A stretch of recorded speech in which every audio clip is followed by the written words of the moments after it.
How to fix Facebook page not found, there may be technical issue problem. Firstly, on your device, navigate to the Settings app. Open the Settings app on your device. Scroll down and look for the option Apps. Click on the Apps option and you will see all the applications that are installed in your device. At the top, click on the search bar and search for Facebook. Now click on the Facebook app to go to App Info.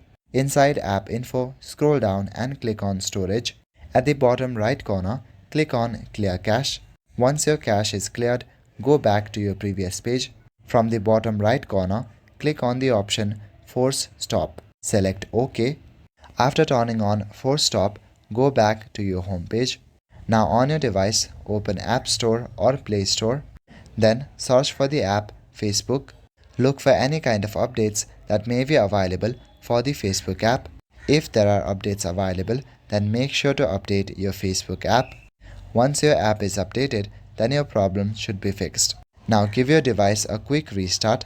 After restarting your device, open your Facebook app. Doing this much will solve your problem. That's all for today. Thank you.